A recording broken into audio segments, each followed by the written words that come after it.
Tama ba ang sinasabi ko? Diyos kong bata ka eh! Teka, sandali lang! Lola, mapuputol ng bagay na kinakabitan ko!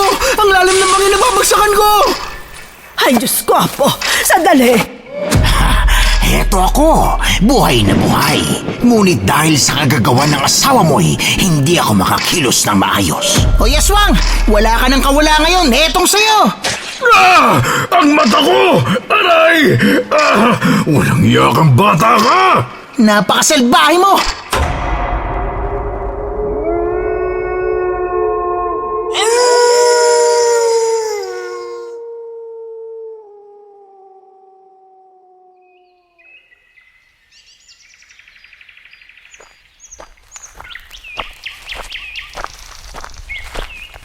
Nakakainis naman si nanay. Pwede naman ako magbakasyon sa mga pinsan ko. Pero bakit dito pa talaga ako kay Lola? Wala na nga akong TV o video games tapos wala pang kuryente. Ano naman oh? Paano ko makakatagal nito nang walang libangan? Sana man lang may makalaro ko rito. Kainis oh. O Apo, narito na tayo. Mauna ka nang umakyat sa itaas. Pakakawalan ko muna ang mga alaga nating bibi sa sapa. Nakalimutan ko kasi kanina dahil naghintay pa ako sa'yo sa kanto ng baryo eh. Ito namang nanay mo. Hindi ka man lang nagawang ihatid sa mismong bahay ko. Ako pa talagang pinaghintay sa kanto. Mabuti at hindi ka umiyak nang ikaw lang ang mag-isang pinasakay ng bus. Hindi ka naman ba napano habang nasa biyahe? Hindi naman po, Lola. Kasi po, big boy na nga raw ako, kaya dapat daw matutunan ko na rin bumiyahin ng mag-isa. Saka alam mo naman po si nanay, di maiwan ang ginagawa. Mula na magkaasawa siya ulit, wala naman yung pakialam sa akin eh. O di ka naman ba sinasaktan o inaabuso ng bago mong tatay? Minsan. Ay, sinasabi ko na nga ba't hindi siya maaasahan eh. Ewan ko ba riyan sa tatay mo. Noon ko pa sinasabing hindi mapagkakatiwalaan ng babaeng yon. Pero dahil sa pagkahumaling niya sa nanay mo, ikaw na anak tuloy ngayon ang dumaranas ng hirap. Yela, matagal na pong patay si tatay na bunsong anak ninyo. Pero Lola, kung hindi po ako pinanganak ni nanay, sa tingin niyo po ba magkakaroon kayo ng poging apo na gaya ko?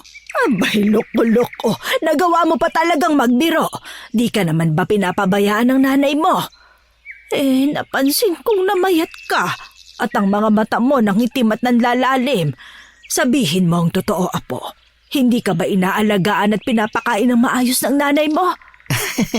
Si Lola talaga oh. Lola, hindi naman po ako pinapabayaan ni nanay.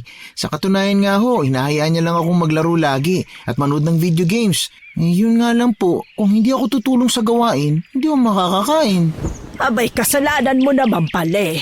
Bakit ba nahilig kayong mga bata sa panonood ng telebisyon na yan? Bakit hindi pag-aaral lang at tupagin mo? Lola, matalino kaya tong apo niyo, kaya malabo pong pababayaan kong pag-aaral ko. Gusto ko kasing patunayan kay nanay at sa bago niyang asawa na mabuti rin akong anak. Kaya nga po sa pag-aaral ako bumabawi eh. Aba, tama lang yan, Apo. Basta maging masunurin ka lang at huwag gagawa ng kabulastugan. Huwag mong gayahin ng tatay mo noon na puro lakwatsa lang ang inaatupag habang nag-aaral. Tingnan mo, bata pa lang nag-asawa na. Dahil sa kahirapan sa buhay, nagbalak gumamit ng dinamita sa laot para lang makarami ng huli. Kaya ano nangyari? Ayun, napatay sa pagsabog dahil hindi niya inaasahang maiiwan sa bangka niya ang ilan sa nakasinding dinamita. Naku, ang bata mo pa noon kaya hindi mo pa matandaan at maunawaan ang nangyari. Mabuti na lang at nag-iisang anak ka lang ni Enteng. Ganun ho bang nangyari sa tatay ko, La? Bakit ho ang layo ng kwento ni nanay sa akin noon? Sabi ho niya kasi namatay raw si tatay sa laot kasi nagkagusto daw siya sa sirena. Ayun, kinuha raw siya ng sirena kaya hindi na nakabalik pa. Hindi naman po nakakahinga sa tubig si tatay kaya namatay. Abay, luka-luka pala yung nanay mo. Nagawa pa talaga magsinungaling. Anong sirena ka riyan? Sino namang maniniwala ron? Ay, nako, di bali na. Mainam na rin may naidahilan sa'yo para hindi mo nahanapin pa ang tatay mo noon.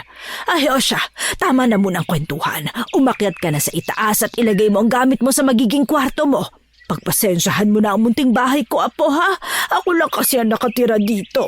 Ang tiyo balong mo ay napaparito lang para maghatid ng konsumong bigas ko at para sa mga alaga kong manok at bibe. Ayos lang, Hola. Mukhang maganda nga pong manirahan sa bukid eh. Malamig at hindi na kailangan pa ng electric fan. Saka mukhang masaya naman po rito. Siguro marami rin po ako makikilala at makakalaro kahit wala akong video games. Abay, oo naman. Sa kabilang baryo, maaari kang dumayo ron para humanap ng kalaro.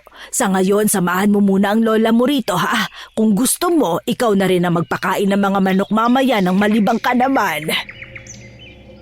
Nang marinig yun ni Tikboy, napakamot na lang siya sa kanyang ulo. Wala siyang nagawa kundi sundin ang matanda. Kinahapunan ay tinulungan niya nga sa pagpapakain ng mga alaga nito ang kanyang lola. Kahit papano ay nalibang naman siya. Lalo na nang utusan siya nitong manghuli ng manok para gawin nilang ulam sa hapunan. Nakatulog din siya ng matiwasay sa unang gabi niya, sa munting kubo ng kanyang lola Consuela. Dahil sa inosenteng pinapausok nito na pantaboy raw ng mga lamok at pamparelax para sila ay makatulog ng mahimbing.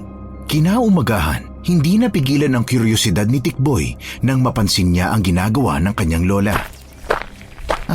Lola? Ano ho yung ginagawa niyo? Bakit kayo nag-iipon ng mga dahon at ugat ng puno? Para saan ho yan? Ito ba, Apo? Ay, maraming nagagawa ang mga halamang ito at ugat ng puno. Kailangan ko kasi ito sa panggagamot.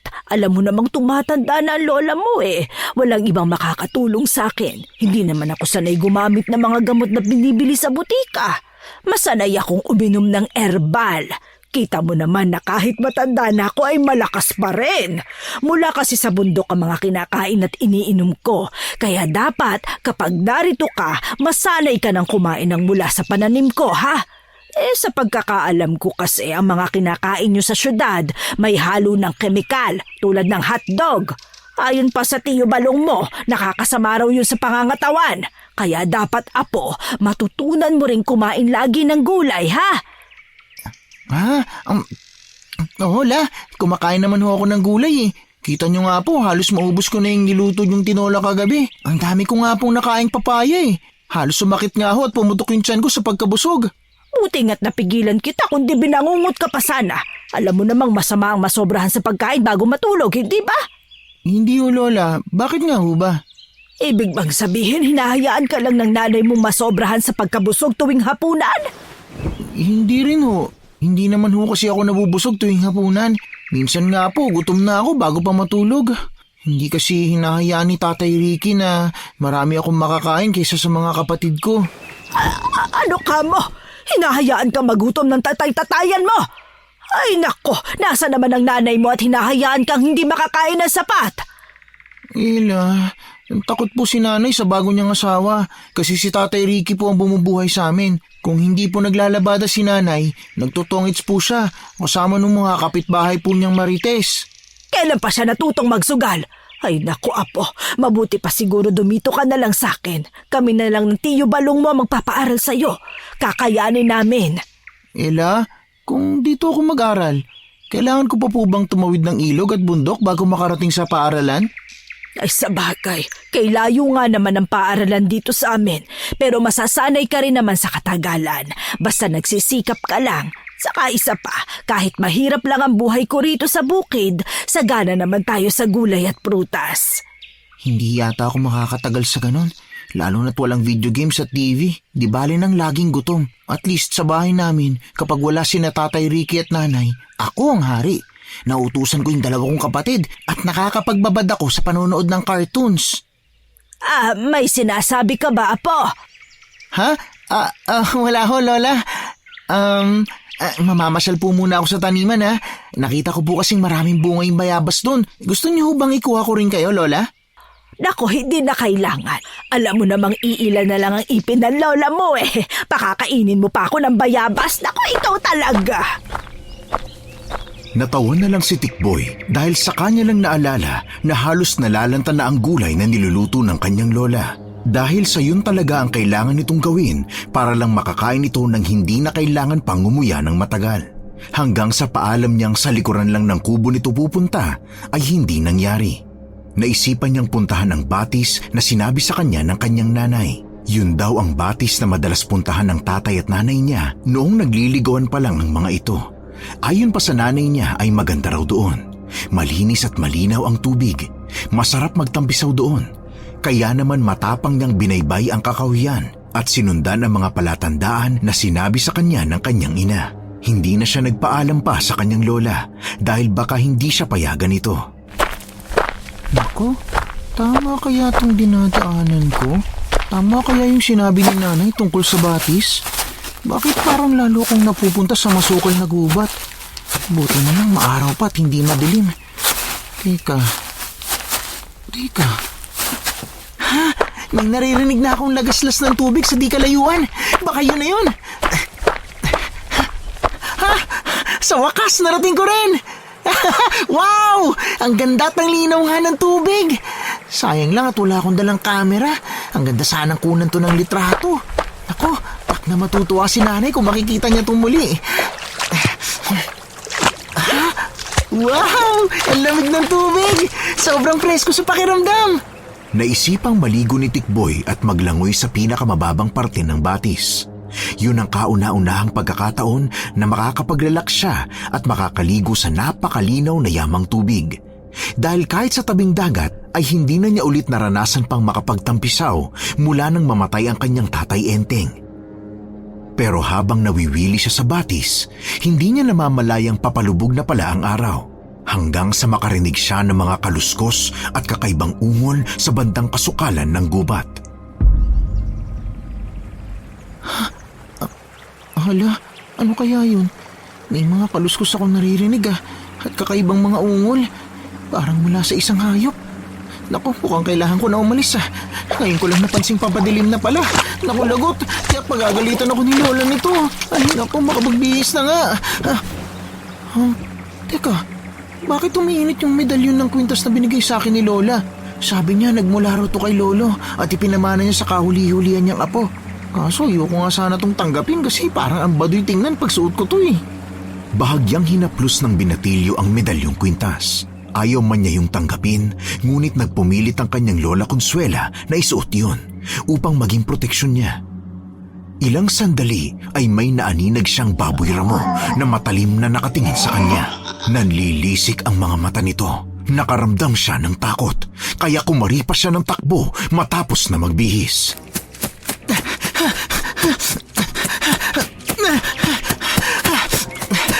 Nako, ayan. Natakasan ko na yun siguro. Malayo-layo na rin yung natakbo ko Hindi ko naman akalahin may mababangis palang hayop sa gubat na to. Ay nako, malilintikan talaga ako nito kay Lola. Hindi pa naman ako nagpaalam sa kanya.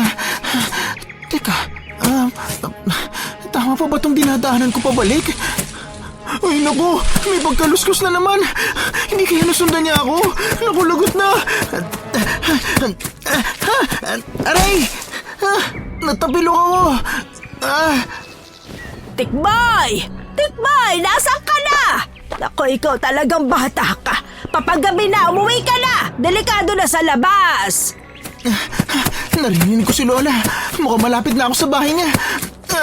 Ang sama ng pagkakabagsak ko Hindi ko kasi nakita yung nakausling ugat na yun Nadapa tuloy ako. Susundan ko na lang ang boses ni Lola. Tikboy! Nariyan ka lang palang bata ka Saan ka ba nagsususuot? Alam mo naman delikado nang manatili sa labas ng ganitong oras. Abay mukha nang galing ka pa sa gubat. Ay teka, bakit basang-basa ka? Pawis ba yan? Ay, saka teka, bakit parang dumudugo yung tuhod mo? Ay naku, na paano yan? Wala ho ito, La. Ang totoo po, Lola. Galing po ako sa batis. Naligo po ako ron at hindi ko po namalayan ng oras. Ay, sus Mariosep na bata ka. Paano ka nakarating doon? Malayo na yun dito Mabutit hindi ka na paano. Malikot ka pa rin talaga gaya nung maliit ka. Lola, kasi nabagot po ako Sorry po kung hindi na ako nakapagpaalam pa sa inyo.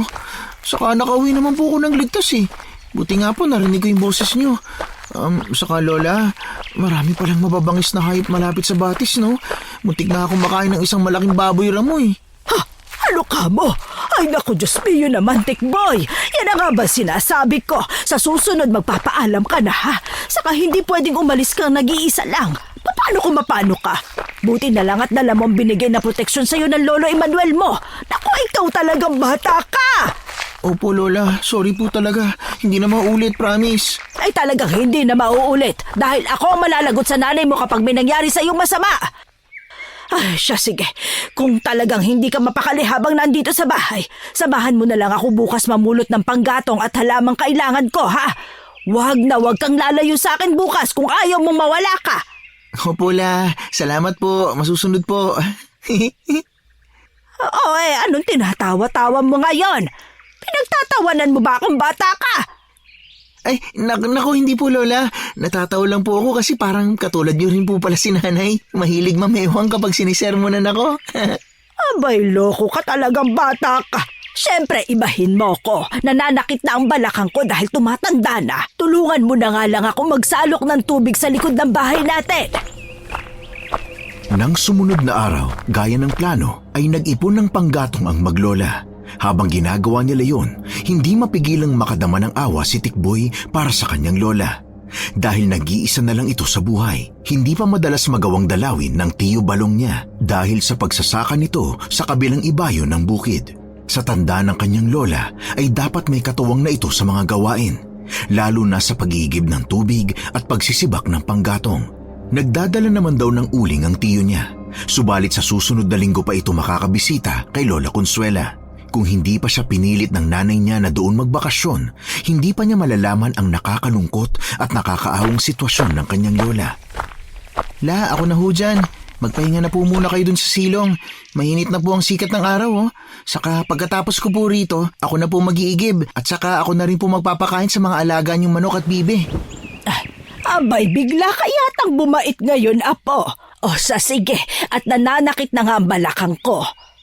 Sige, Lola, magpahinga na po kayo dun. Mamaya po ako nang maglalaga ng kamote para may babaunin tayo mamaya sa pagpunta sa kakahuyan. Abay, salamat naman.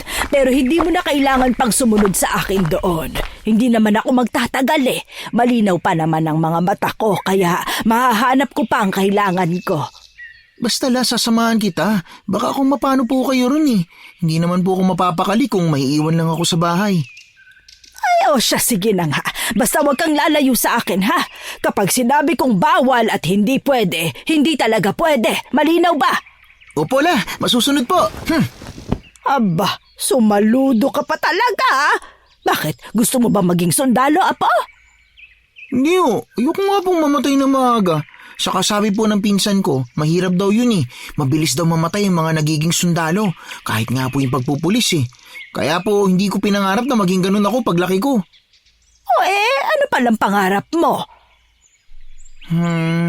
Noong una po, gusto ko rin sana maging mangingisda o maging isang swimmer. Para kung magaling akong maglangoy, pwede na akong pumunta sa dagat at hahanapin yung sirenang kumuha sa tatay ko. Abay, loko ka palang bata ka eh. Bakit mo naman naisip yon? Hindi pa ho ako tapos, La. Huwag po muna kayo mag-react dyan, ha? Pero dahil sa sinabi nyo nga pong hindi naman yung totoo, kaya nakapag-isip-isip na akong maging isang architect na lang po. Pangarap ko po kasi noon pa lang na may pagpatayo ng bahay si nanay para hindi na ho kami nangungupahan. Aba, magandang plano nga yan, Apo. Sana lang matupad mo mga pangarap mo sa buhay nang hindi na masayang ang lahi ng iyong tatay Enteng. Si Lola talaga, oh. Opo. Nang magpasyang pumunta ng kakahuyan ng maglola, hindi na malayan ng dalawa na napalapit na pala sila sa kasukalan. Nawili sila sa pagkukwentuhan. Nagagawa ring magbiro ni Tikboy sa lola niya para lang magpatawa ito. Dahil sa tuwing nagbabalik tanaw ang matanda, nakikita niya sa mga mata nito ang kalungkutan. Lalo na't parehong maagang kinuha ang asawa't anak nito sa lugar na yon. Hanggang sa mapansin ni Tikboy ang puno ng mangga sa di kalayuan. La, ang daming bunga, oh. Mukhang mababa lang at pwedeng akyatin. Teka, sandali lang, Apo. Hintayin mo ako. Naku, huwag ka magmadali. Mauna na ako, La. Hintayin nyo na lang ho ako rito. Kukuha lang ako ng ilang piraso. Teka lang, Tikboy. Mukhang delikado riyan. Sandali lang, Apo. Teka. Ay, aray, naku, Diyos mio, ang balakang ko. Ay, napakabilis mo naman kasing tumakbong bata ka eh. Makakakuha rin ako, La. Sandali na lang to.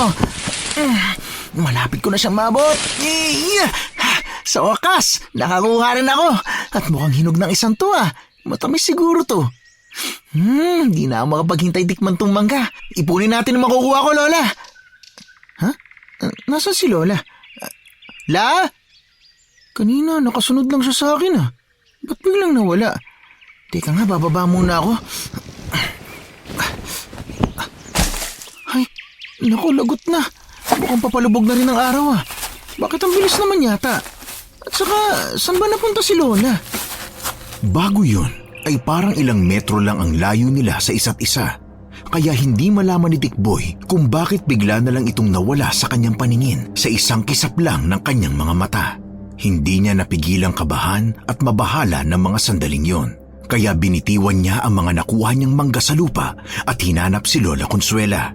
Nang halos malibot na niya ang kasuluk-sulukan ng gubat ay hindi pa rin niya nakita si Lola. Nag-umpisa nang makaramdam ng matinding takot si Tikboy, kaya hindi na niya napigilang mapaiyak. Lola, sorry po. Hindi na po maulit. Hindi ko na po kayo iiwan. Nasaan na po kayo? Natatakot na po ako eh. Kung umuwi na kayo, bakit hindi niyo ako sinama? Hindi ko naman po alam ang daan pa uwi. Lola! Lola, magpakita na po kayo. Hindi na ako magliligot pa. Lagi na ako susunod sa mga payo niyo. Pakiusap po, Lola, magpakita na kayo.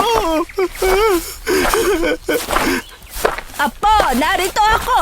Ano bang ginagawa mo riyan? Oh, bakit ka umiiyak? Tingnan mo nga yung uhog mo, oh. Halos nakakain mo na. Ha? Lola?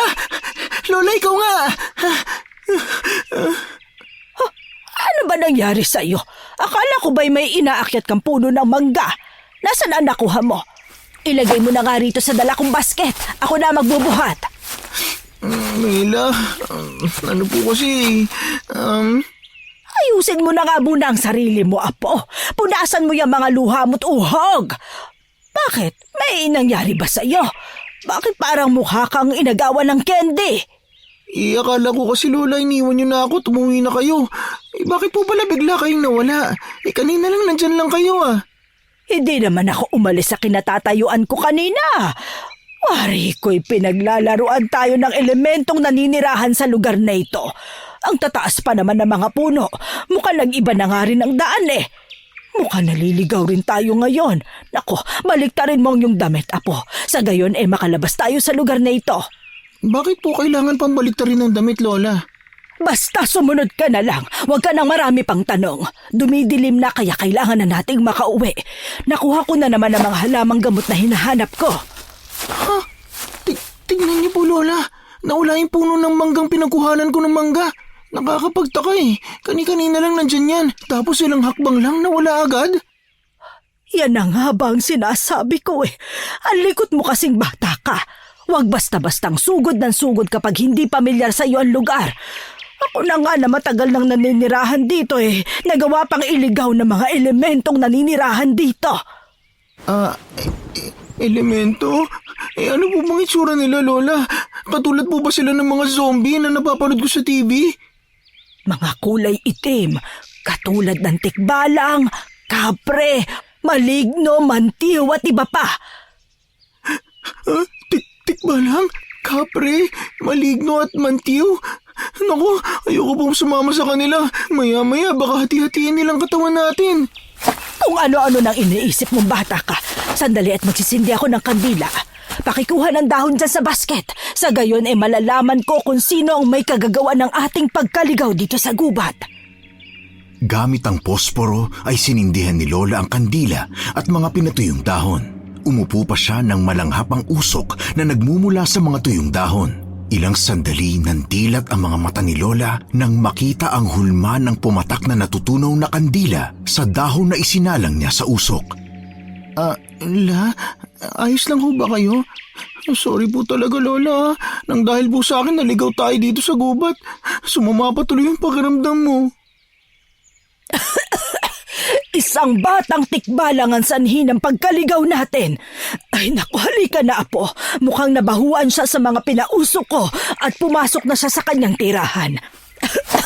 Ang gusto lang naman niya ay ang makipaglaro sana. Hindi lang pala mga bata ang gustong maglaro. Pati tikbalang din. Kaso ayoko siyang maging kalaro, Lola. Nakakatakot. Muling naglakad ang maglola sa ibang direksyon. hanggang sa inabot na sila ng takip silim sa daan.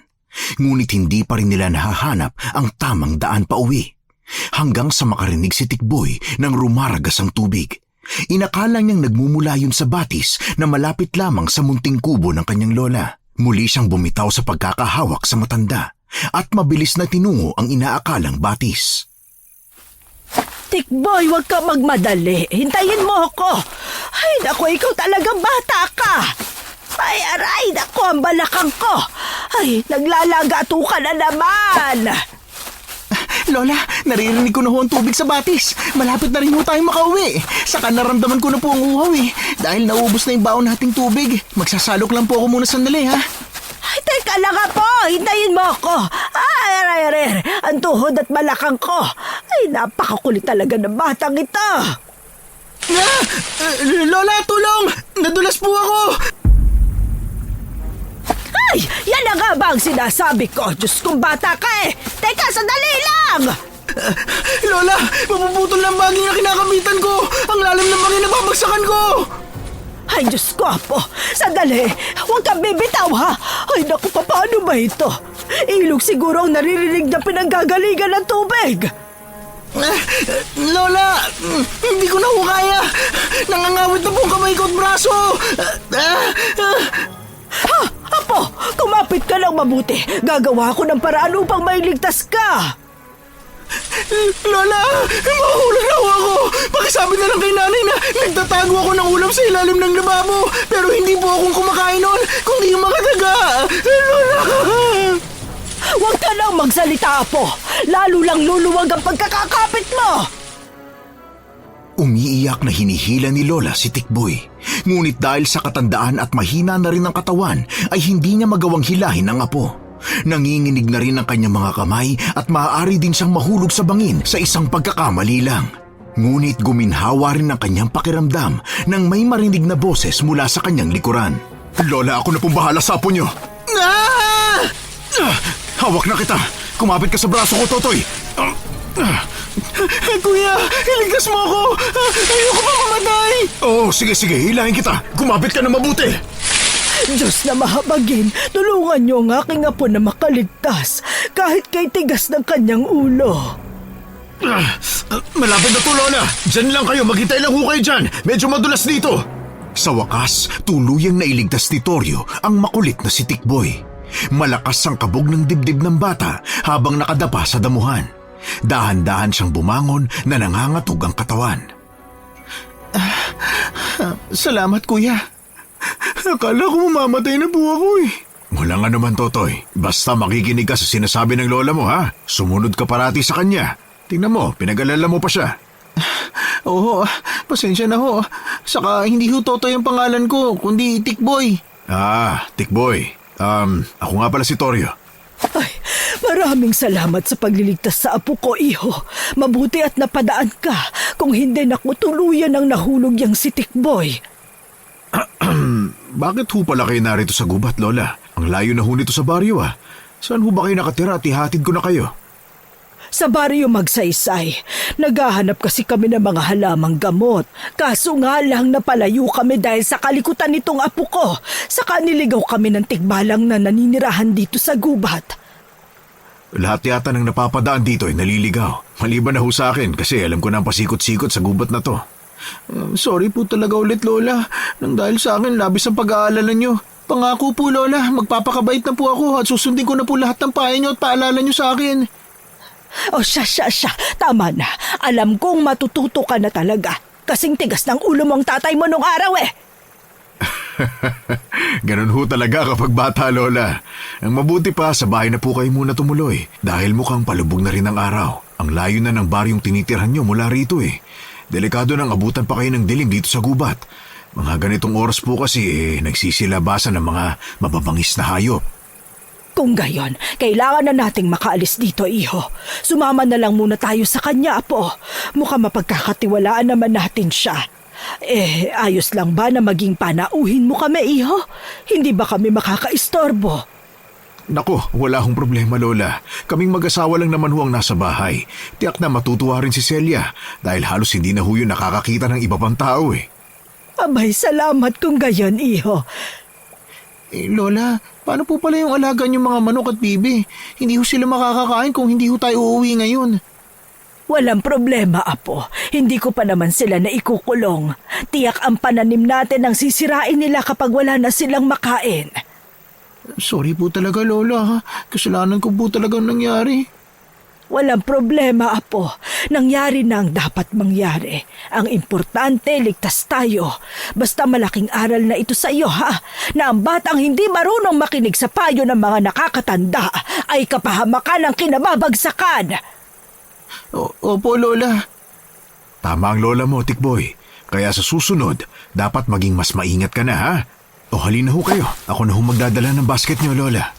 Ay, maraming salamat, Iho. Sumama ang maglola sa tinitirhan ni Toryo sa gitna ng malawak na palayan. Sinalubong sila ng may ngiti ng asawa nitong si Celia.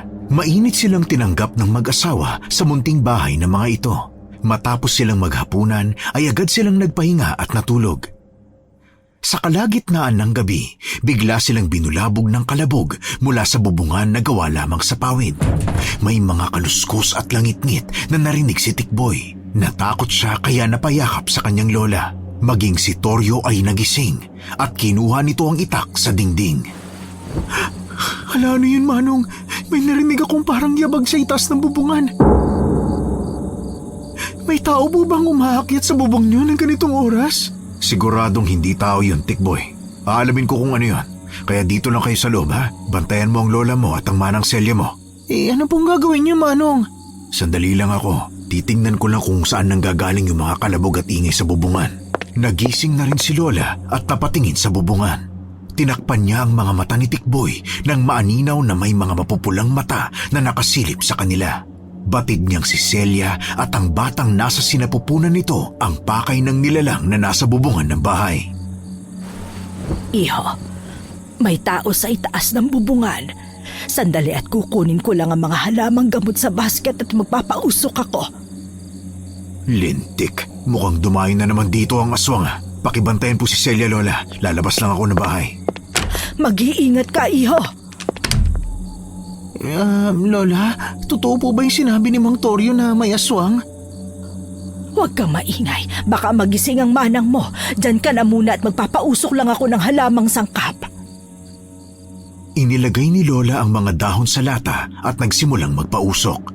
Binudburan niya yun ng asin at dinikdik na bawang upang lumikha ng amoy.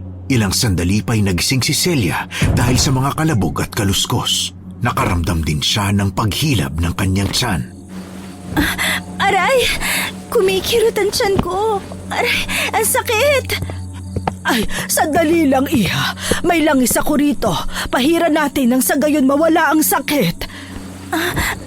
Lola, nasa si Toryo? Bakit gising pa kayo? Lumabas po si Manong. Hinarap yung aswang. Aswang? Naku naman, baka mapahamak si Toryo sa gagawin niya. Ay naku, Celia, Iha, huwag kang mag-alala. Takot lang ng aswang na yan sa asawa mo. Narinig nila ang malakas na atungal ng hayop sa labas. Malakas din ang mga yabag nito patungong kasukalan habang bumabahing. Hoy! Bumalik ka rito! Magtutos pa tayo, hayop ka! Sa tinagal-tagal naming naninirahan dito, ngayon pa siya lumusob. Ano kayang pakay ng lintik na yun? Pumasok ng bahay si Toryo, bitbit ang itak. Agad niyang sinara ang pintuan at bumungad sa kanyang paningin ang asawang namimilipit sa sakit habang hawak-hawak ang tiyan. Naku, mahal, anong nangyayari sa'yo? Aray, ang sakit ang tiyan ko. Hindi ko alam kung bakit. Kung hindi ako nagkakamali, buntis ang asawa mo, Toryo. Buntis? Ano ho bang sinasabi niyo, Lola? Paano ho ba kayo nakakasiguro sa tagal na naming nagsasama, hindi pa kami nakakabuo? Sigurado akong buntis siya, kaya siguro napapagawi ang aswang dito dahil sa mabangong sanggol sa sinapupunan ni Celia. Manang Celia, narinig mo po yun? Buntis ka raw, sabi ni Lola. Wow, magkakaanak po kayo ni Manong Toryo. Ha? Pero paano ho yun nangyari, Lola? Magwawalong taon na rin kami nagsasama ni Torio pero hindi pa rin ho kami nakakabuo.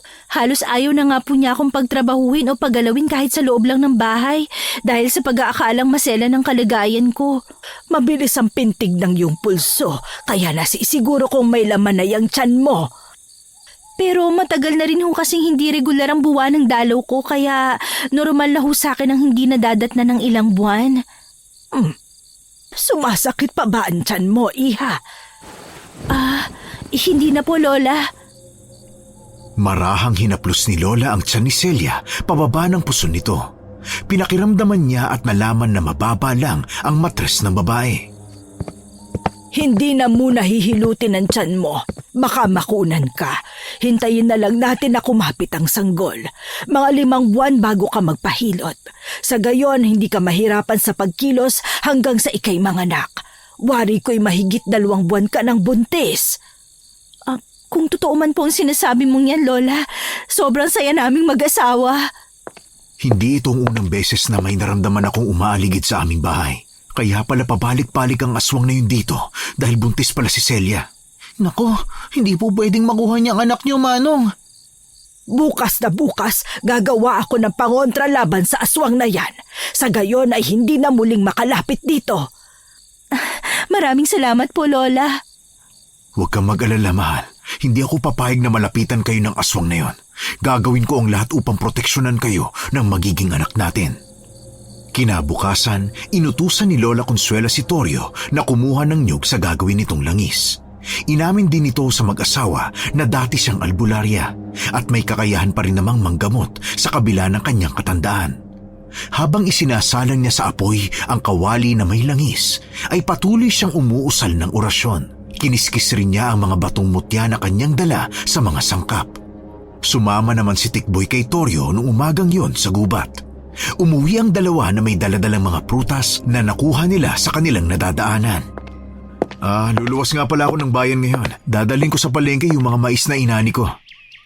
Maaari po ba ako sumama sa inyo, Manong? Tutulungan po kita sa pagbitbit ng mga mais. Dumito ka na lang, Tikboy, para samahan ang Lola at Manang Celia mo. Tsaka malayo ang bayan, mapapagod ka lang. Sige na po, Manong. Unang beses nga lang po akong sumama para pumunta ng bayan. Matapos kasi akong sunduin ni Lola, hindi na niya ako naipasal pa. Pangako po, magpapakabait po ako. Magpaalam ka muna kay Lola. Maya-maya, hahanapin ka na naman nun. Ay, oo nga pala. Basta kasama ko po kayo, papayagan ako ni Lola. Ay, naku. Sige na. Ang kulit mo talaga, Tikboy. Diyos ko. Dali-daling tinungo ni Tikboy ang kusina at nagpaalam kay Lola na sasama siya kay Torio sa bayan. Hindi na nakatanggi si Lola dahil labis ang pangungulit ng apo upang payagan niya ito. Balatan mo na muna yung mga nyog at kudkurin. Sa gayon ay makapagluto muli ako ng langis. Mas mainam na marami tayong maimbak. Sige po, Lola. 10 nyug po ang dala namin. Uubusin ko po bang kayo rin lahat ng to? 5 lang, Tikboy. Sobrang dami na niyan. Mabilis niyang natapos ang pinapagawa ng Lola sa kanya, kaya tinungo niya ang kinaroroonan ni Torio na abala sa pagsilid ng mga inaning mais sa sako. Manong, natapos ko na po yung inuutos sa akin ni Lola. Saka pinayagan niyo po ako sumama sa inyo. Tulungan ko na po kayo dyan. Aba, nakakapanibagong malaman na parang masunurin ka na. Mabuting nakikinig ka na sa mga payo sa'yo, Tikboy. Para payagan ako ni Lola. Saka pinangako ko sa kanya na hindi ako basta-basta gagawa ng hakbang na hindi ko pinag-iisipan para po hindi ako madisgrasya. Maya-maya'y nagpaalam na sila kina Celia at Lola Consuela na umalis. Bitbit nila ang mga sako ng mais na inilagay nila sa isang kariton. Mahigit 1 oras ang kanilang nilakbay sapagkat nagkataon na walang truck na napadaan noon upang sila'y makisakay. Ang hirap din ng trabaho niyo, Manong, no? Biruin mo, tulak-tulak mo tong kariton habang naglalakad papuntang palengke. Nagkataon lang na walang napadaang truck dito. Madalas nakikisakay ako sa mga truck na pinapara ko. Mabait naman yung mga driver at kilala ko na rin sila. Ay, mabuti naman po kung ganun. Kasi nakakapagod maglakad kagaya ngayon eh. Sinabi ko sa'yo magpaiwan ka na lang sa bahay eh. Kaya yan, napagod ka tuloy. Naku, ayos lang naman po, Manong. Nawiwili naman po ako sa ganda ng mga tanawin na nadadaanan natin. Mag-aalas 12 na ng tanghali sila nakarating sa palengke. Matapos nilang maibigay ang mga mais sa mga tindera, ay agad silang dumiretso sa nagtitinda ng isda. Saglit na napahinto si Tikboy sa paglalakad nang mapansin ang mga batang naglalaro ng tumbang preso sa kalsada. Napapangiti siya habang nanunood sa masayang paglalaro ng mga bata. Ngunit bigla niyang maalala na bibili sila ng isda. Palingalinga siya sa daan at hinahanap si Toryo. Nakita niyang napalayo na ito sa kanya kaya't dali-dali niya itong hinabol. Ngunit nagulat siya nang bigla siyang banggain ng isang lalaking sumulpot sa kanyang harapan. Aray, ang pit ko, aray. Parang nabali yata yung buto sa balakang ko aray. Pasensya ka na bata, nasaktan ka ba? Hindi ho ba halata? Nakita mo naman siguro tumalbog ang puwet ko sa lakas ng pagkakabagsak ko eh. Ikaw kasi, bigla ka na lang sumusulpot sa dinadaanan ko. O siya, tumayo ka na dyan. Pasensya na ulit ha. Ako pang sinisi, siya tong bumangga sa akin eh. May sinasabi ka ba? Wala, masakit lang ang puwet ko. O ito na Suman, sa'yo na. Sa susunod tumingin ka sa dinadaanan mo bata ha. Ulit mo pa naman. Mamaya mabundol ka pa ng sasakyan sa kalsada. Salamat na rin sa suman. Sige po, habulin ko na yung kasama ko. Mamaya maiwanan pa ako rito sa palengke. Nakangising tinatanaw ng lalaki ang batang patakbo palayo, bit-bit ang suman na kanyang ibinigay. Muli itong naglibot-libot sa palengke at inalok ang mga tinda nitong suman sa mga mamimili. Oh, Tikboy, saan ka nang galing bata ka? Kanina ba kita hinahanap ah? Akala ko sumunod ka lang sa likuran ko eh. Pasensya na ho, Manong. Nabangga kasi ako ng lalaki kaya nawala kayo sa paningin ko. Ito ang suman, binigay niya sa akin. Kaya lang, hindi naman ako kumakain ito eh. Papasalubong ko na lang kay Lola. O sige, lagay mo na lang dito sa bag ko. Tsaka huwag ka nang humiwalay sa akin ha. Bumili na lang pala ako ng isda para maiba naman ang ulam natin mamaya. Kumain na muna tayo ng tanghalian ha. Mag-aalauna na, hindi pa tayo kumakain. Sige po, Manong. Gutom na nga rin po ako eh. Doon tayo sa karinderya ni Mang Alan. Masarap ang batchoy nila doon. Ano, ayos lang ba yun sa'yo? Ay, sige po, Manong. Gusto ko yun. O sige. Ay, hindi pala tayo maglalakad pa uwi dahil dadaan naman tayo sa baryo ng kakilala ko. Kaya nakiusap ako sa kanya na makikisakay tayo sa truck niya. Ay, salamat kung gano'n. Ang sakit na rin kasi ng mga binti ko eh. Masayang tinungo ng dalawa ang karinderya ni Mang Alan. Maraming tao ang kumakain doon. Bahagyang nagulat si Tikboy nang mapansin ang lalaking nakaupo sa sulok. Nagtama ang kanilang paningin kaya't nakaramdam siya ng kaba. Matalim siyang tiningnan ng lalaki na animoy may ibig sabihin. Oh, Tikboy, ito ng batchoy mo oh. Doon tayo sa bandang kaliwa. Wala nang tao sa mesang yun Sige po, Manong.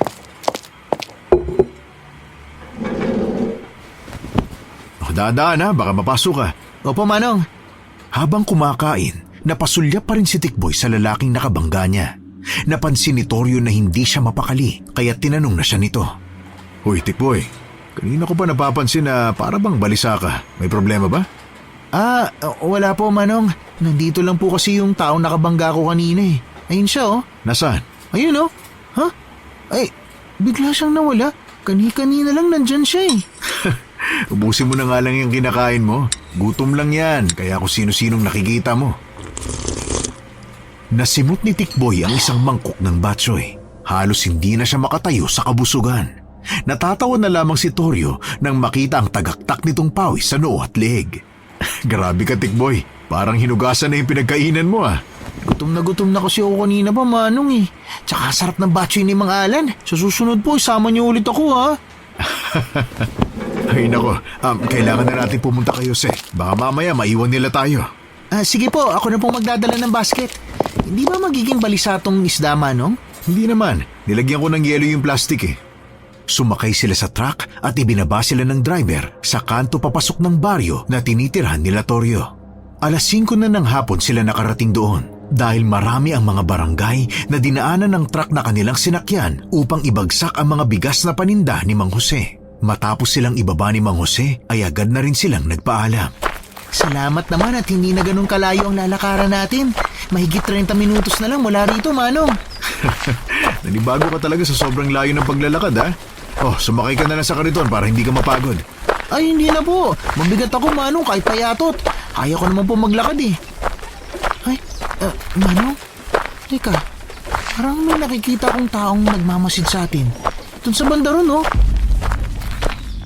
Ha? Parang wala namang tao bukod sa ating dalawa. Ikaw, Tikboy, ha? Pagkakaalam ko, busog ka na. Totoo po, Manong. May tao talagang sumusunod sa atin. Ay, mauna ka na nga. Guni-guni mo lang yan. Pagod lang yan, kaya pagdating mo sa bahay, magpahinga ka na kaagad, ha? Lumabas ng bahay si Celia nang matanaw ang asawa at si Tikboy na paparating. Pinagbuksan niya ito ng pintuan at agad na kinuha ang bag ng asawa na alam niyang pagod.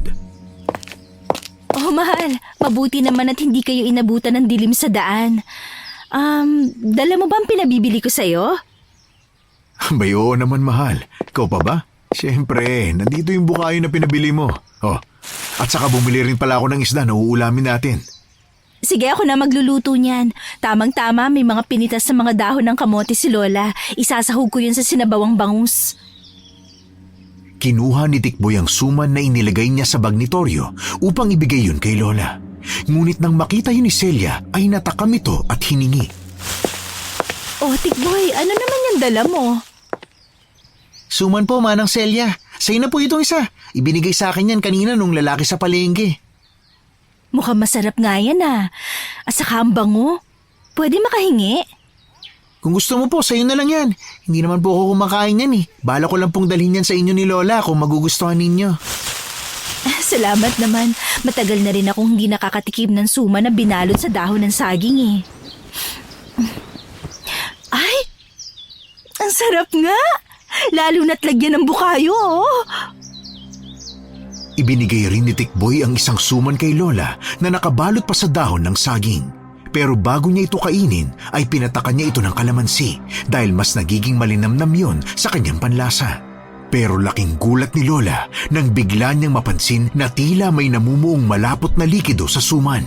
Kaya't agad niyang tinabig ang pagkain yon na muli sanang kakagatin ni Celia. Ay, naku Lola, bakit po? Ano pong problema? Ay, Diyos ko! Nakakain ka na! Kailangan mo mailabas ang suma na kinain mo, Celia! Nagmula sa masamang tao ang pagkain ito! Lola, ano pong ibig niyong sabihin? Nilawayan ito ng aswang at kung sino man na makakain ito ay mayayanggaw!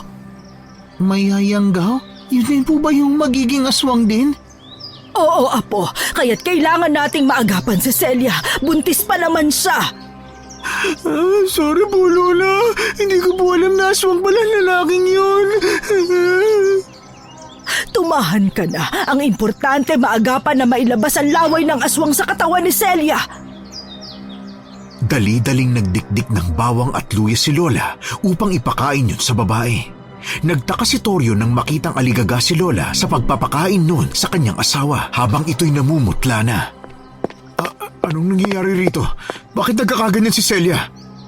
Kailangan na mailuwa ni Celia ang laway ng aswang na kanyang nakain sa pamamagitan ng suman. Laway ng aswang? Paano nangyari yun? Patawarin niyo ho ako, Manong. Ako nagdala ng suman na kinain ni Manang Celia. Ako sanang yayang gawin at hindi siya. Kahit hindi kayang lunukin ni Celia ang bawang at luya, pinilit niya pa rin ang sarili dahil sa takot na maging aswang at maapektuhan pa ang sanggol sa kanyang sinapupunan. Ilang sandali sumuka siya at inilabas ang mga nakain. Nakita niya ang malapot na likido na tila ba'y puting parte ng itlog sa pagkain na inilabas ni Celia. Walang yung lalaki yun kahit bata hindi niya pinalampas na iyang gawin. Patawad po, Manang Celia. Hindi ko po kagustuhan ang nangyari. Huwag mo nang sisihin ang sarili mo, Apo. Wala ka namang kasalanan. Basta huwag ka na ulit tumanggap ng pagkain sa taong hindi mo kakilala, ha? Opo, Lola. Matapos magsuka ay nakatulog si Celia dahil sa pagod na naramdaman. Nanatili sina Lola at Tikboy sa tahanan ng mag-asawa dahil kailangang siguraduhin ni Lola na nasa maayos ang kalagayan ni Celia bago niya ito iwanan. Sa kalagitnaan ng gabi, nagising si Celia dahil sa pananakit ng kanyang tiyan. Malakas ang kanyang pagdaing kaya nagising ang mga kasamahan nito sa bahay. Torio, sobrang sakit ng tiyan ko. Parang pinupunit ang puson ko.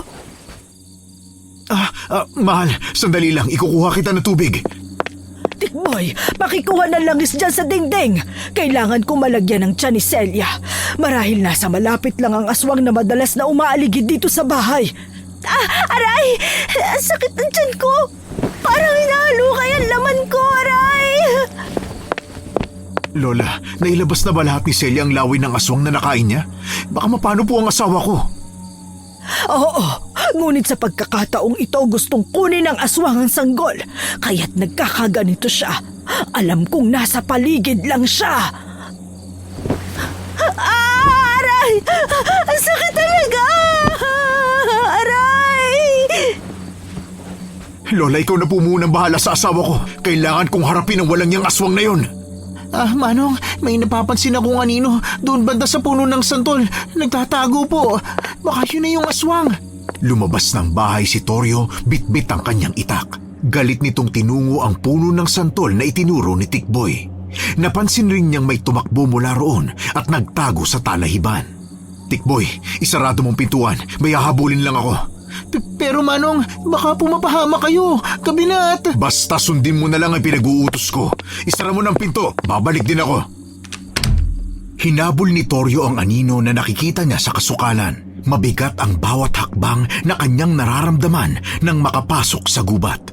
Inilibot niya ang paningin sa loob ng gubat at tanging ang sinag ng buwan lamang ang nagsisilbing liwanag sa madilim na paligid. Naririnig niya ang bawat galaw ng mga puno at kaluskos ng mga dahon. Ilang sandali bigla siyang nabuwal mula sa kinatatayuan nang bumagsak sa kanyang likod ang isang mabigat na nilalang. Ako ba ang hinahanap mo? Walang iya ka! Hindi mo makukuha ang aking anak! Papatayin kitang hayop ka! Yun ay kung kaya mo. Ikaw ang uunahin kong papatayin bago ang pinakamamahal mong asawa. Pagkatapos nun ay ang matanda at ang bata. Yan ay kung papayagan kita sa kahangalan mo. Kinuha ni Toryo ang patalim sa kanyang tagiliran at sinaksak yun sa paa ng kalabang aswang. Dahil dito, nabitawan siya nito at patalon-talon pa ito nang makaramdam ng sakit. Naputol ang dalawang daliri nito sa paa sa talim ng itak ng Ginoo. Ang mga daliri ko! Naputol! Pagbabayaran mo itong ginawa mo sa akin, babalikan kita at sisirain ko ang pamilya mo! Hoy! Bumalik ka dito! Tuwag!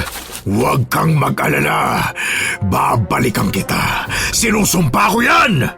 Hahabulin pa sana ni Toryo ang aswang, subalit tumalon-talon ito sa puno at nagpalipat-lipat. Tumutulo pa ang dugo nito mula sa naputol na paa, kaya parang naluluhan na ito dahil sa sakit. Lintik na lalaking yun. May araw din siya sa akin. Hindi ako nagtagumpay sa plano ko, ngunit sisiguruhin ko na makukuha ko ang para sa akin. Sa akin lang ang asawa niyang si Celia at ang bata sa sinapupunan niya. Umuwi ng bahay si Toryo na bigong mapatay ang aswang. Nagtamo siya ng sugat sa leeg at mga braso dahil sa matatalim na kuko ng aswang na bumaon sa kanyang kalamnan. Dali-dali siyang pinagbuksan ng pinto ni Tikboy at inalalayan papasok ng bahay. Manong Toryo, may sugat ka. Sandali, kukuha lang ako ng halamang gamot. Huwag mo na akong alalahanin pa, Tikboy. Ayos lang ako. Malayo to sa bituka. Kamusta ng kalagayan ng manang Celia mo? Pumubuti na po siya. Hindi na po sumasakit ang tiyan niya.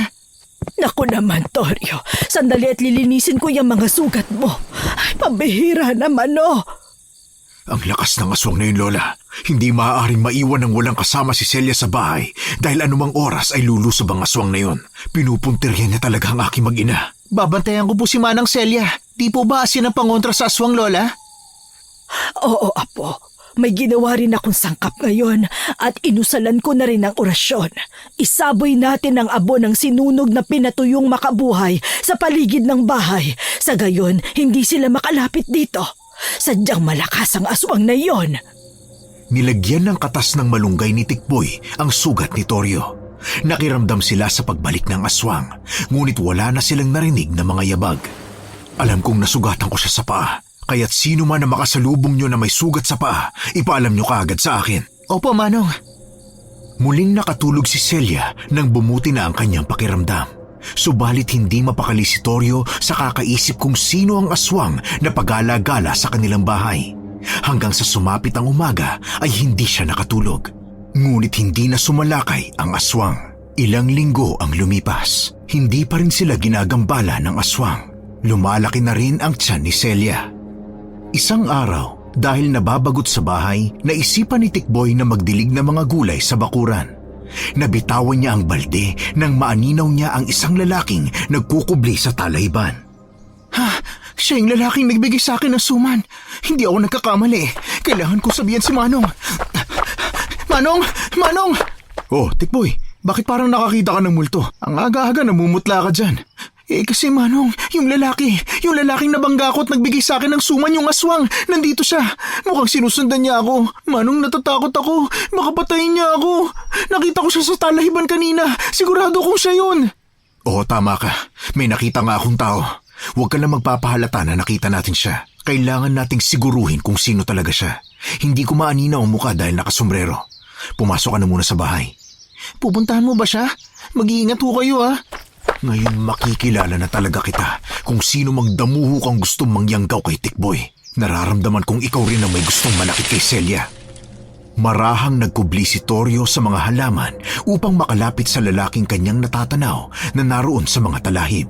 Hinawi niya ang mayabong na damo na ilang dipa mula sa kinaroroonan ng lalaki na natatanaw sa kanilang bahay. Nandilat ang kanyang mga mata nang naging malinaw sa kanyang paningin ang mukha nito. Si Adolfo?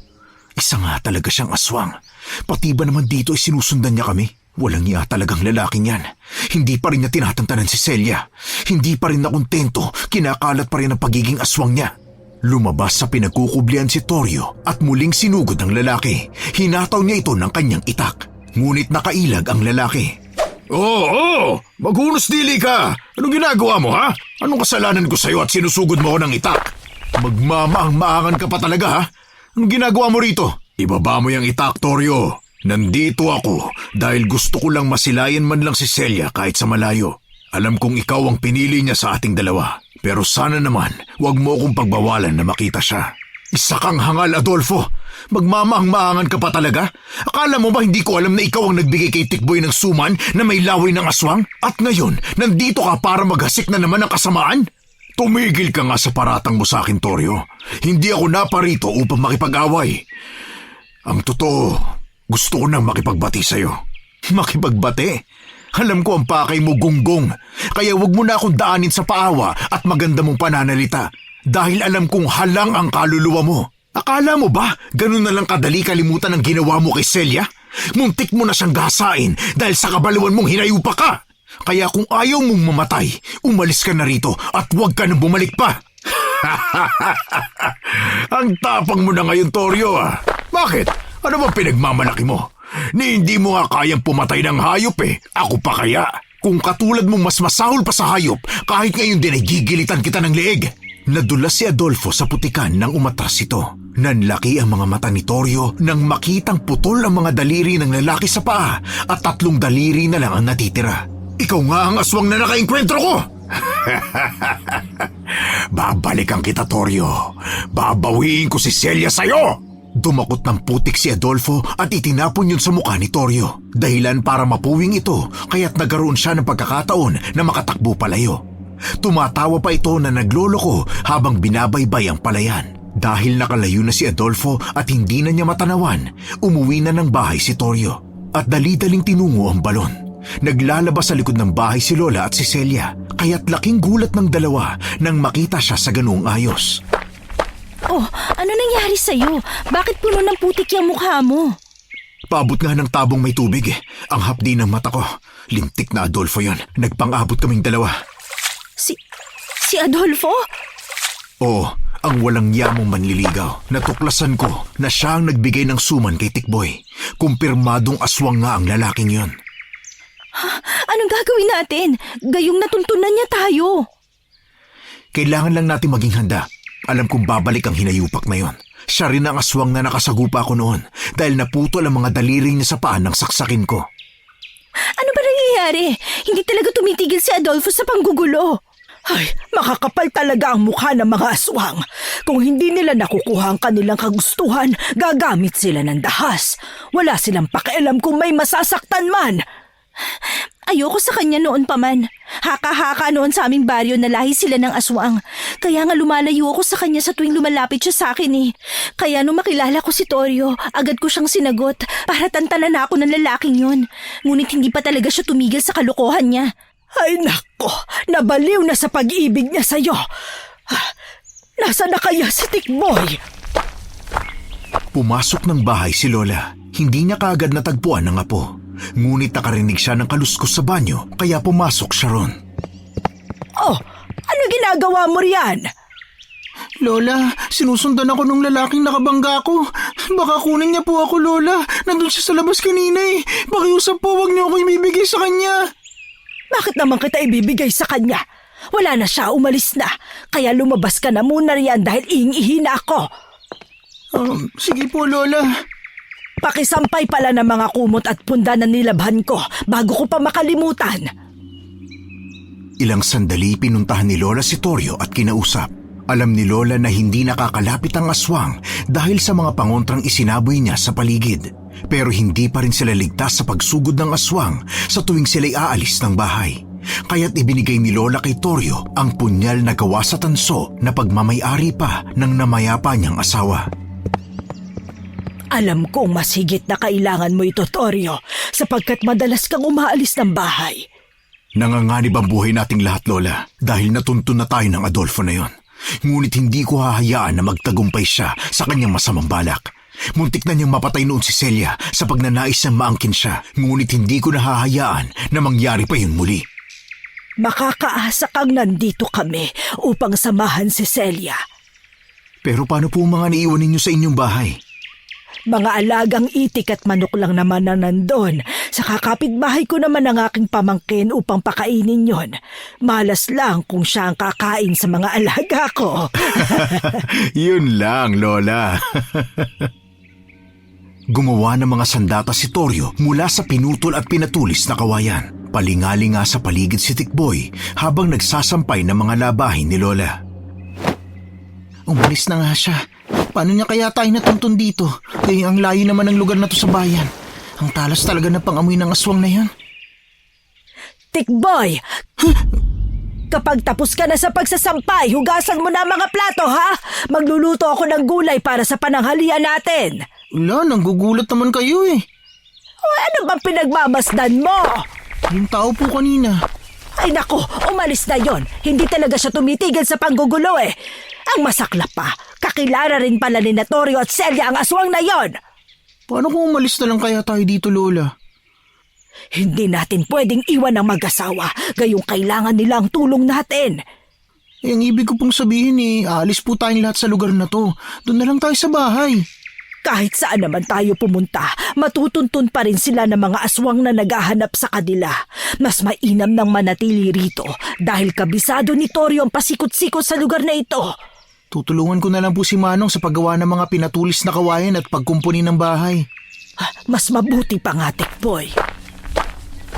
Madilim na nang matapos sina Tikboy at Torio sa pagkukumpuni ng bahay. Nilagyan nila ng mga kawayan at kahoy ang bawat dingding at pinto para patibayin ang mga ito at hindi basta-basta makakapasok ang aswang. Hinanda rin nila ang mga pinatulis na kawayan sa bawat sulok ng bahay na ibinabad pa ni Lola sa asin. Ayan, handa na po tayo sakaling bumalik yung aswang na yun. Hindi ka ba natatakot, Tikboy? Kinakabahan pa rin naman po. Pero kailangan ko pong maging matapang. Tama yan, Tikboy. Hindi pwedeng magpapatalo na lang tayo sa takot, lalo na sa mga taong gustong sumira ng ating buhay. Lahat tayo may kahinaan, pero kailangan nating magpakatatag para hindi tayo basta-basta alipustahin ng kahit na sino. Alam mo, Manong, ang dami ko talagang natututunan sa inyo ni Lola. Kasi sa amin, madalas naririnig ko lang yung bangayan ni Nanay at Tatay Ricky. Siya yung pangalawang asawa ni Nanay. Tapos madalas pa akong pagalitan. Lahat na lang ng ginagawa ko mali. Imbis na itama ang pagkakamali ko, pinapalo ako. O kaya naman kinakaltukan nila ako. At madalas na sinasabihan ako na bobo. Kaya naisip ko noon na hindi talaga ako mahal ni Nanay simula nung makapangasawa siya ulit. Mahal ka ng nanay mo, Tikboy. Siguradong pagod lang siya sa trabaho at pag-asikaso sa pamamahay niyo. Pagtutungits po yung trabaho nun eh. Ay nako, halika na nga sa loob, baka sakaling luto ng hapunan. Ay opo, kumukulo na nga rin po yung sikmura ko eh. Masaya silang nagkwekwentuhan habang naghahapunan. Ngunit nabaling ang pansin ni Celia sa bote ng langis na iniligay niya sa dingding. Bumubula at umaapaw ang langis sa lalagyan. Lola, tingnan mo, umaapaw ang langis sa bote. Nandito na naman si Adolfo. Oo, Nandito lang sa paligid ang aswang. Lola, parang uulan. Paano na po yung mga sinaboy nating asin at mga abo sa paligid ng bakuran? Matutunaw ang mga yun kapag nabasa ng ulan. Kaya nga, ang lakas ng loob ng aswang na bumalik dito. Huwag ka mag-alala, Apo. May pausok naman tayo rito kaya hindi siya makakapasok sa bahay. Tigas talaga ng bungo ng Adolfo na yon. Walang kadala-dala. Ay naku, kumukulog at kumikidlat na. Maya-maya pa bubuhos na ang ulan. Sandali, at isasalin ko lang ang baga sa lata. Magpapausok na lamang ako ng kamangyan. Lola, hindi pa rin tumitigil ang pagbula ng langis. Hindi pa rin po umaalis yung aswang. Sana tamaan na lang siya ng kidlat. Ilang sandali bumuhos ang malakas na ulan kasabay ng mga kidlat. Napayakap si Tikboy kay Lola dahil sa takot. Malakas ang kabog ng kanyang dibdib dahil sa kidlat na naging liwanag sa madilim na paligid. Sumilip si Torio sa maliit na butas ng bintana. Naaninag niya ang anino ng mga lalaki na papalapit sa kanilang bahay. Hindi lang isa, kundi 2 tao. Mahal, ito ang pinatulis na kawayan. Anumang mangyari, huwag na huwag kayong lalabas ng bahay. Bakit? Ano ba nakikita mo sa labas? May 2 papalapit dito. 2? Ibig sabihin may kasama pa ang Adolfo na yun. Ay, Tikboy, maghanda ka. Maging tayo'y mapapalaban. Lola, kung masaktan ko po yung aswang, hindi po ba kasalanan yun? Ipagtatanggol mo naman ang iyong sarili eh. Hindi kasalanan yon, lalo na't nanganganib ang iyong buhay. Naku Lola, natunaw na yung asin at yung mga sinaboy natin sa lakas ng ulan. Kaya lulusubin na tayo ng mga aswang. Sa abot ng aking makakaya, poprotektahan kita, Apo. Muling naramdaman ni Tikboy na uminit ang kanyang medalyon. Katulad noong habulin siya ng baboy ramo. Palakas ng palakas ang pintig ng kanyang puso. Ngunit sa pagkakataong yun, mahigpit niyang hinawakan ang pinatulis na kawayan at handa na siyang makipaglaban. Lola, handa na po ako makipaglaban sa masasamang aswang. Torio, binabato nilang bahay natin. Diyos ko, wala naman tayong mahihinga ng tulong dahil malayo ang mga kabahayan mula rito. Doon na kayo sa kusina at dalhin niyo ang mga unan. Mabutas man ng bubong, may proteksyon naman kayo sa ulo. Halika na, Celia. Doon ka na magtago sa likod ng kabinet. Kami na ang bahala ni Tikboy na mag-abang sa pintuan. Pero Lola, Huwag mo na kaming alalahanin pa, Celia. Ang isipin mo ay ang buhay niyong mag-ina. Kaya namin silang labanan. Baselan pa naman ang pagbubuntis mo kaya kailangan mong magtago. Nanginginig ang mga kamay ni Celia nang kinuha niya ang bote ng langis na may sangkap na halamang gamot. Pangontra din yun sa aswang. Itinutok ni Tikboy ang pinatulis na kawayan sa pintuan sa kusina. Samantalang si Torio naman ay nandoon sa isang pintuan. Sa isang iglap, biglang nasira ang pinto kung nasaan sina Lola. Kaya malakas na pumalahaw si Tikboy. Nanlaki ang mga mata ni Lola nang makita ang aswang nakaharap. Goring! Buhay ka pa! Habay, kailiit ng mundo para sa atin Dito pala ulit magtatagpo ang mga landas natin, Consuela. Akala ko'y patay ka na! Heto ako, buhay na buhay. Ngunit dahil sa kagagawa ng asawa mo'y hindi ako makakilos ng maayos. Kaya ikaw ang pagbabayarin ko sa lahat ng atraso niya sa akin. Nandito ka rin lang naman. Ikaw na ang uunahin kong patayin. Layon mo si Lola, aswang ka! Aray! Tigilan mong paghampas sa akin ng kawali, bata ka! Aray! Akong papatay sa'yo! Lumayo ka kay Lola!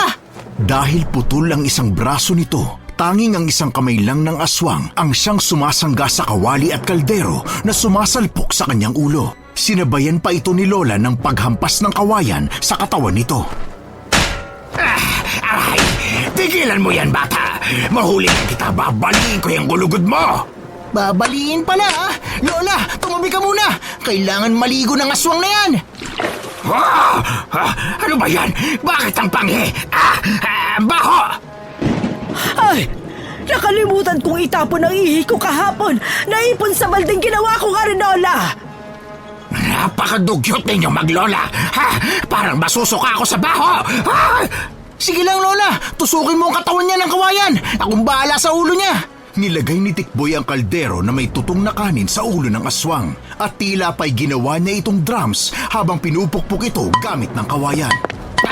Tigilan niyo yan! Aray! Aray ang ulo ko! Lola, nangihina na po siya. Makuna talaga ang buhay mo, Goring. Kailangan mo na lumagay sa tahimik dahil marami ka nang nabiktima. Wala ka talagang kadala-dala. Naputol na nga yung mga braso mo, ngunit mambibiktima ka pa talaga, ha? Kayo ang dapat mamatay dahil mga pakialamero kayo mag-asawa! Ay, pakialamero ka! Kaya itong sayo, animal ka! Buong lakas na tinusok ni Lola ang tiyan ng matandang aswang ng pinatulis na kawayan.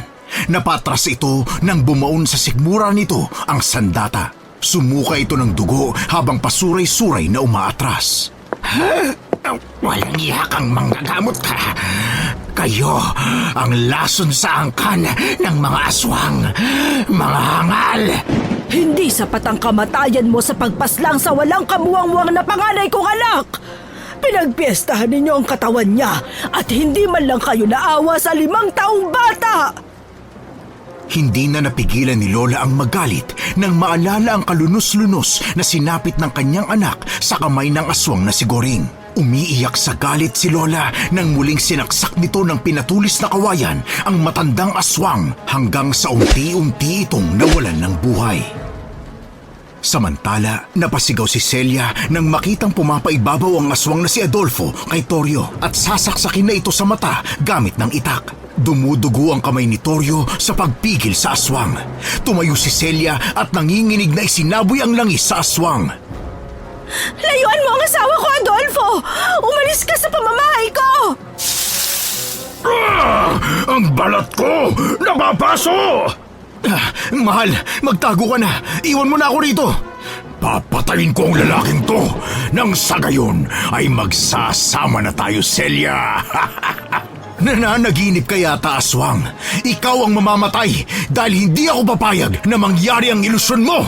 Tinadyakan ni Torio ang kalabang aswang dahilan para tumilapon ito. Kinuha niya ang punyal na ibinigay ni Lola at muling sinugod ang aswang. Ngunit nakailag ito at sinakal siya ni Adolfo. Akala mo talaga kaya mo ko, ha? Patpatin ka pa rin nagtatapang-tapangan. Akin lang si Celia. Nauna ko siyang makilala kaysa sayo, kaya ikaw ang rason kung bakit lumayo ang loob niya sa akin. Napakakapal ng mukha mong sabihin yan. Ilusyonado ka! Bitawan mo ang asawa ko, Adolfo! Mas gugustuhin ko pang mamatay kaysa makasama ang mamamatay taong nakagaya mo! Hindi ako sasama sa'yo kahit kailan! Ginagalit niyo talaga ako! Pwes, hindi nasisikatan ng araw ang lalaking to. Kahit ayaw mong sumama sa akin, wala ka pa rin magagawa dahil akin ka lang! Nagpambuno ang dalawa habang si Celia naman ay hindi alam ang gagawin dahil natatakot siyang mahataw ng itak ang asawa. Nagulat na lang siya nang sumulpot sa kanyang likuran si Tikboy na may dalang tinidor. Tumabi ka, Manang Celia. Ako nang bahala sa aswang na yan. Tikboy! Mag-iingat ka po! Hoy, aswang! Wala ka nang kawala ngayon. Etong sayo. Ang mata ko! Aray! Walang iyakang bata ka! Napakasalbahe mo! Sinira mo talagang bahay na kinukumpuni namin! Lumuwang ang pagkakasakal ng aswang kay Torio, kaya nagkaroon ng pagkakataon ng lalaki na saksakin ng aswang ng tansong punyal. Paulit-ulit niya itong sinaksak sa dibdib, dahilan para umatungal ito ng ubod ng lakas. Kitang-kita ang takot sa mukha nito. Itinulak niya sina Torio at Tikboy na nandoon sa kanyang harapan at kumaripas ng takbo palayo. Hayaan niyo na siya. Hindi magtatagal ay malalagutan din siya ng hininga. Salamat, Tikboy, sa tulong mo. Napakalakas na aswang nung Adolfo na yon. Kung hindi dahil sa'yo, malamang nabaling na tong leg ko. Ang sakit ng pagkakasakal niya eh. Hindi na siya sisikatan pa ng araw. Kahit papano'y magiging payapa na rin ang buhay niyong mag-asawa. Maraming salamat sa inyo, Lola. Nasaktan po ba kayo? Hindi, ayos lang kami, Iha. Siguro napatpad kami rito dahil dito ko matatagpuan ang pumatay sa aking anak at asawa. Silang mga aswang ang pumatay sa aking mag-ama. Ngunit nabigyan ko rin ng hustisya ang pagkamatay nila dahil napatay ko rin si Goring. Yun bang kasama ni Adolfo? Dalawa silang nakita ko kanina eh. Patay na po siya, Manong. Nanggigil si Lola eh. Kaya yun, kiniliti niya ng pinatulis na kawayan. Nanginginig ang buong katawan ni Celia na niyakap si Torio. Mabuti na lamang malakas ang kapit ng sanggol kaya't hindi siya napano. Unti-unti ring tumila ang ulan. Hindi na sila nakatulog buong magdamag. Samantala, habol-habol ang hininga ni Adolfo na nakasandal sa lilim ng punong kahoy. Kahit anong paglaway niya sa mga sugat ay hindi ito naghihilom. Lintik, napuruhan ako ng lalaking yun. Hindi ordinaryong patalim ang ginamit niya sa akin. Kailangan ko makalayo rito. Baka may makakita sa akin. Nandilim ang paningin ni Adolfo habang nilalabanan ang antok. Ilang sandali na aninaw niya ang 3 mababangis na baboy ramo at pinagtulungan siyang lapain nito. Umalingaw-ngaw ang kanyang tinig sa loob ng gubat. Ngunit gutom na gutom ang mababangis na hayop habang pinag-aagawan ang kanyang laman. Lola, narinig niyo ba yun? Boses po ng lalaki mula sa loob ng gubat. Si Adolfo na siguro yon. Hindi niya matatakasan ang mababangis na hayop sa gubat. Napaka-agresibo pa naman ng mga yon. Halika na, Tikboy. Tulungan mo akong iligpit ang matandang aswang na to. Sige po, Manong. Kukuha lang po ako ng para sa likod ng bahay. Tikboy, ito ang pala. Pasensya ka na dahil sa mura mong edad nasaksihan mo ang ganitong kaganapan. Huwag po kayong humingi ng pasensya sa akin, Manang Celia. Ang sabi nun sa akin ni Lola, hindi natin kontrolado ang lahat ng nangyayari sa ating buhay. Kung nangyari man po ang mga pangyayaring yun, may rason po at aral din po akong natutunan. Kagaya po ng tunay na pagmamahalan nyo ni Manong Torio. Ang swerte po ng magiging anak ninyo. Magkakaroon siya ng mapagmahal na mga magulang. Hindi kagaya ng nanay ko na parang walang pakialam sa akin. Mahal ka naman ni Lola at saka napamahal ka na sa amin, Tikboy. Maraming salamat po, Manang Celia, sa pag-aalaga at pagtanggap sa amin dito, ha. Kung makakauwi na po kami sa amin, hindi ko po kayo makakalimutan. Mahigpit na niyakap ni Tikboy si Celia at naluluha pa. Ngunit kumawala siya sa pagkakayakap nang marinig ang sigaw ni Lola. Dali-dali silang tumungo kina Lola. Ngunit ganoon na lamang ang kanilang gulat nang maaninaw nilang hinihilan ng mga baboy ramo ang bangkay ni Goring patungong gubat. Lola, Manong, ano pong nangyari? Heto na po yung pala, oh. Mukhang hindi na natin kakailanganin yan. Nauna na yung mga baboy ramo sa bangkay ng aswang eh. Ayaw lang siguro nilang mapagod tayo sa paghuhukay. Ayusin na lang po natin ang bahay ninyo. Nako, marami-rami nga tayong aayusin. Ay... Ilang araw pang nanatili sina Lola at Tikboy sa bahay ng mag-asawa. Naging payapa ang kanilang pamumuhay at wala nang nanggugulo sa kanila. Hinatid sila ni Torio sa baryo kung saan sila naninirahan. Napagdesisyonan ni Tikboy na samahan na lang si Lola sa bahay nito at pumayag naman ang kanyang nanay. Lola, ayos lang po ba sa'yo na dito na ako manirahan kasama mo? Ayoko po kasing iwan kayo eh. Para din may taga-siba kayo ng kahoy at taga-igib ng tubig. Sus, ang sabihin mo, maraming pagkain dito sa baryo. Isa pa po yun, Lola. Naku, kawawa naman kasi yung mga bibi at manok kung walang magpapakain sa kanila. Napamahal na rin po kasi sila sa akin eh. Ang importante masaya ka kahit saan ka man naroroon at komportable ka sa lugar. Masaya po akong kasama ka, Lola. Maging sina Manang Celia at Manong Torio. Malapit ng mga nakamanang mo. Bibisitahin natin siya bukas. Sige po. Dumating ang buwan ng kapanganakan ni Celia at biniyayaan sila ng isang malusog na lalaking sanggol. Walang pagsidlan ng tuwa ang mag-asawa dahil sa tagal ng kanilang pagsasama ay dininig din ng may kapal ang kanilang dasal.